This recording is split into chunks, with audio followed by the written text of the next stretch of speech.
Most people believe that death in deep space is quick, clean, and merciful, the kind of ending where a ship simply vanishes into the void and leaves nothing behind but drifting metal and frozen corpses. Yet the sailors of the Imperium know a far more unsettling truth, because there are regions of the galaxy where ships do not explode, do not burn, and do not even send distress calls, but instead disappear into storms that cannot be measured by any instrument, storms that twist reality itself like heated glass, storms that swallow entire fleets without leaving wreckage, and when something finally comes back out of those storms weeks or even years later, it is never the same vessel that entered, and it is certainly not the same people, because warp storms do not kill you in the way people hope for. They do something slower, something far more intimate, something that crawls inside your mind and reshapes you piece by piece until you no longer recognize your own reflection. And by the time you understand what is happening, you realize that death would have been the kinder outcome, because the storm has already decided that you are far more useful alive than dead. A warp storm is not simply lightning or cosmic radiation or some violent weather pattern in space,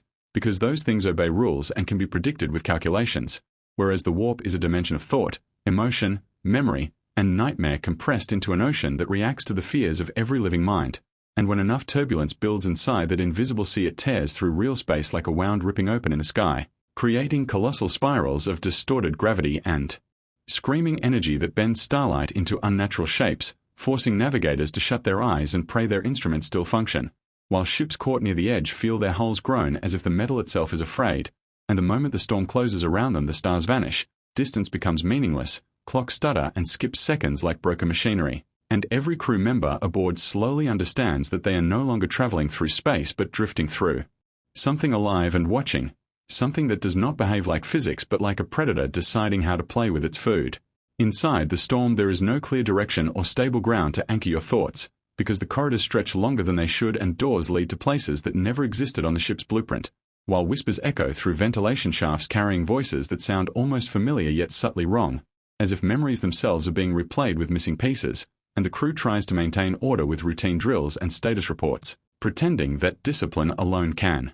hold reality together. But fatigue creeps in when the chronometers stop agreeing with each other and entire shifts pass without anyone remembering what they did, and some sailors begin insisting they saw stars outside the viewing ports even though the sensors show nothing but blackness, while others swear they saw shapes moving just beyond the glass, silhouettes pacing the ship like hunters circling wounded prey, and every explanation becomes thinner than the last until silence fills the gaps, because nobody wants to say out loud that the storm might not simply surround them, but might already be inside with them. The first real sign that something is wrong does not come as violence or alarms but as small distortions that seem harmless at first, like a coffee mug placed on a table that later appears on the floor without anyone touching it, or a crew manifest that lists names of personnel who died years ago as if they never left, or security footage showing hallways empty even though the guards clearly remember standing there for hours, and these inconsistencies stack together until reality feels unreliable, making every conversation heavy with doubt. Because if the records lie and the cameras lie and even your own memory lies, then there is nothing solid left to trust, and paranoia spreads quietly through the decks like a slow infection, with people accusing each other of sabotage or hallucination, while the ship's captain keeps repeating that the storm will pass and that they simply need to stay calm, although even he notices that the stars outside never change position and the warp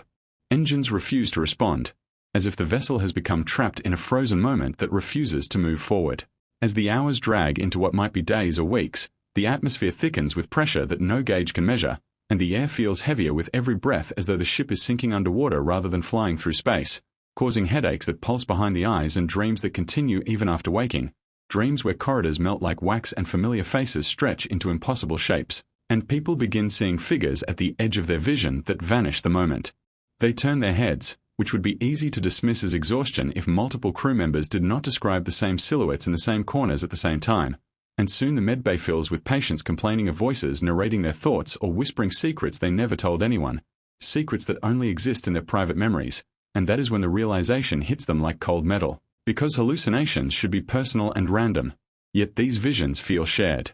and coordinated, like the storm itself is broadcasting something directly into their minds. Panic finally breaks through discipline when one of the engineers collapses midshift and begins screaming that something is moving under his skin, clawing and crawling like insects trapped beneath flesh, and before anyone can restrain him his arm bends at an angle no bone should allow, joints cracking with wet sounds as muscle twists into unfamiliar shapes, while veins darken into branching patterns that pulse with a light too faint to be natural, and the medics stare in horror as their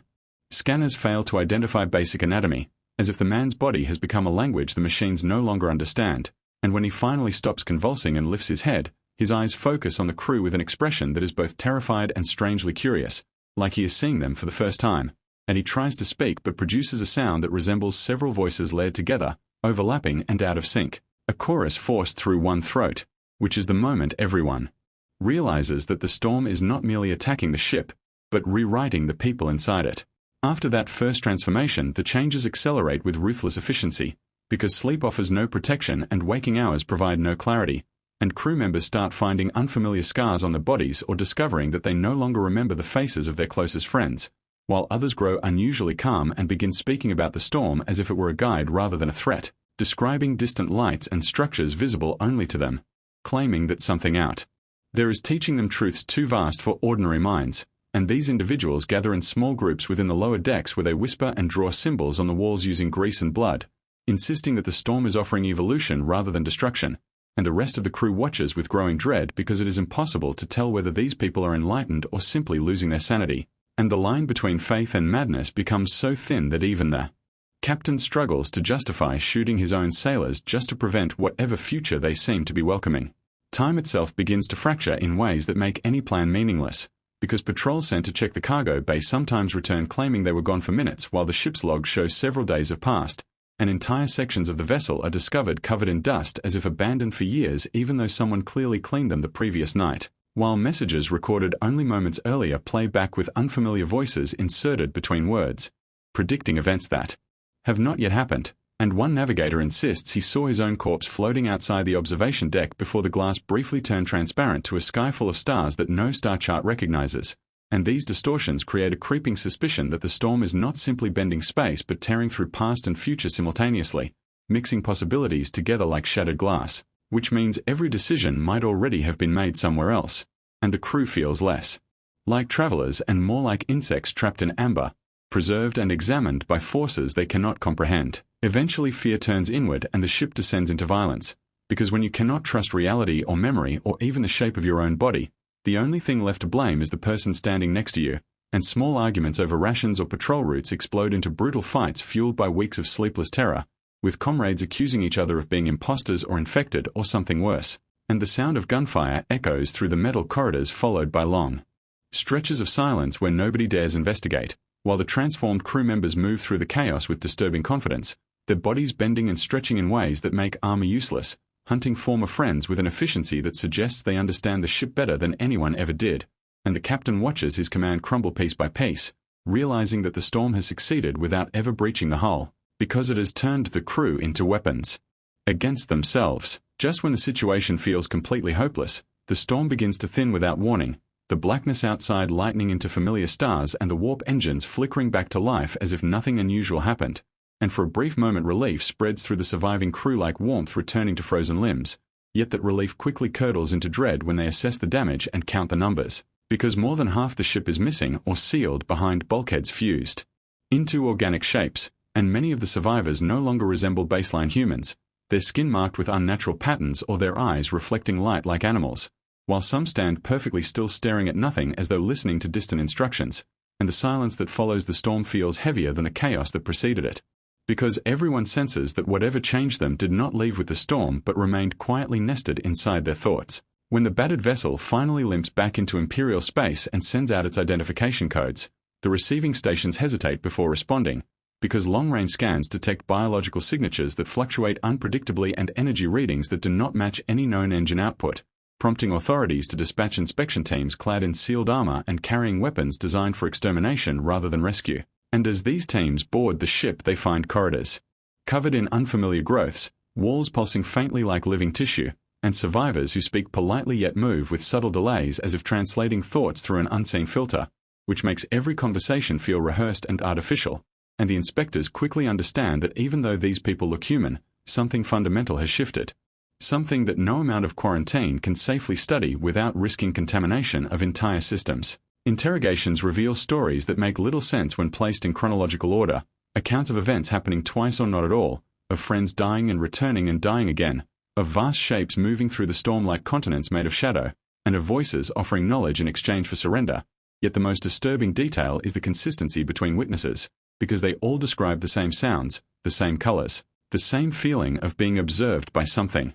ancient and curious, which suggests that these experiences were not hallucinations but shared interactions with whatever intelligence lurks within the warp, and the investigators realized that allowing even one of these survivors to reintegrate into society could spread unknown mutations or mental contagions across entire populations, turning one lost ship into a disaster that dwarfs any battlefield defeat. And that cold calculation leads them toward a decision that feels cruel but necessary. Orders are issued with clinical precision, and the ship is quietly escorted away from trade routes to a remote region of space where no civilian traffic will witness what happens next, and the survivors are told that they will be relocated for treatment even as demolition charges are planted along the hull and heavy batteries lock onto the vessel from a safe distance, because containment is considered more important than compassion. And when the first shells strike, the explosions light up the darkness like artificial suns, tearing the ship apart while fragments drift outward like slow snow. Yet the observers swear they see shapes writhing inside the fireballs, silhouettes stretching and twisting as if reluctant to die, and that image lingers in their minds long after the wreckage cools, leaving a quiet question that nobody dares speak, because if the storm changed those people so thoroughly, then perhaps destruction is not enough to truly erase what they became. So when navigators speak in hushed voices about warp storms and captains reroute entire fleets to avoid even the faintest turbulence on their charts, it is not superstition or cowardice that guides those decisions but memory. The memory of ships that returned wrong and crews that smiled with unfamiliar expressions and stories that did not fit inside normal reality. Because everyone who has studied those incidents understands the same grim conclusion, which is that the warp does not waste effort on simple death when it can achieve something far more terrifying, something that reshapes flesh, thought, and time until a person becomes a stranger to themselves. And that is why veterans whisper to new recruits that if their ship ever drifts too close to a storm, they should hope for a quick end rather than survival. Because survival means carrying the storm back with you, and in the 41st millennium death is often a mercy, but change is permanent.